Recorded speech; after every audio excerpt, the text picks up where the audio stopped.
রাজধানীর ঐতিহ্যবাহী সুভাটা খাল যেন প্লাস্টিকের ভাগাড়। এই এলাকার সকল ধরনের বর্জ্য খালে ফেলায় এই পরিস্থিতি সৃষ্টি হয়েছে। 7 কিলোমিটার খাল জুড়ে আবর্জনা থাকায় মশা ও দুর্গন্ধে অতিষ্ঠ বাসিন্দারা।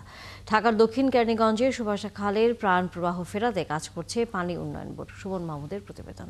ফ্যালকন অ্যালুমিনিয়াম মাল্টিলেয়ার অ্যানোডাইজড হওয়ায় সম্পূর্ণ স্ক্র্যাচ প্রুফ। Falcon aluminium.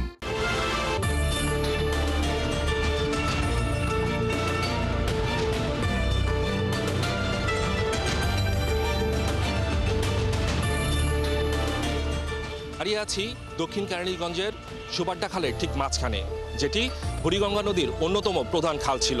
গত 30 বছরে এই খালের বুক জুড়ে একটি নৌকাও চলেনি। এই খালের বুক জুড়ে এখন বর্জ্যের সাম্রাজ্য। যে খালে একসময় স্রোত ছিল, সেই খালে এখন মানুষ পায়ে হেঁটেই পার হয়।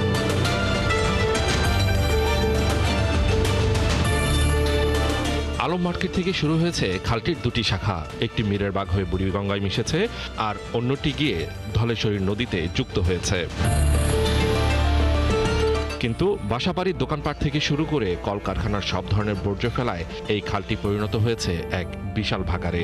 তীব্র দুর্গন্ধে আশেপাশের লোকজনের চলাফেরা করাই দায়। ময়লা ফেলাবার মতন কোনো স্থান সরকারিভাবে নাই, যার কারণে যে যেভাবেই পারছে এইভাবেই ময়লাটা ফেলাই গেছে। আমরাও ফেলতাম, আশেপাশে মানুষের ময়লা কই ফেলাবো আমরা, সেটা বলেন, এছাড়া তার কোনো জায়গা নাই।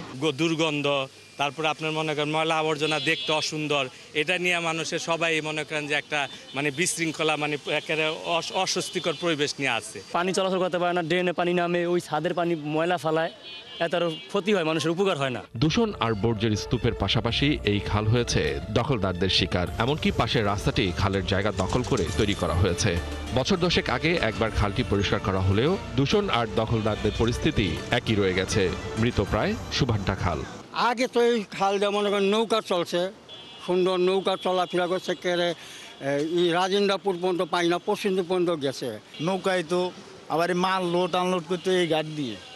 এখন তো মনে করেন সব জঙ্গল হইয়া ময়লা ফালায় সব গাড়ি দিচ্ছে। ওই খালটা ছোটবেলা থেকে অনেক সুন্দর ছিল, কিন্তু এখন এই গার্মেন্টসের ময়লা টুকরো এবং কিছু নামদারি লোকজন দখল করার কারণে খালটা রাস্তা চাপে যাইতেছে। আমরা এখন মিস করতেছি, আমরা এখন খালে যে জায়গায় পাইতাম আমরা পরিষ্কার, এখন এই জায়গায় পাইতেছি গন্ধ। এখন যদি পরিষ্কার করে সবাই বাচ্চারা খেলতে পারবো, আমরা একটু হাঁটতে পারবো, কোনো গন্ধ হইব না। তবে খালটিকে তার আদি অবস্থানে ফিরিয়ে আনতে এবং প্রাকৃতিক সৌন্দর্য ফেরাতে খননের কাজ শুরু হয়েছে।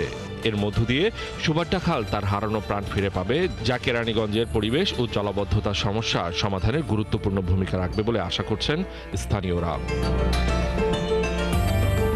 সুমন মাহমুদ, ৭১, ঢাকা।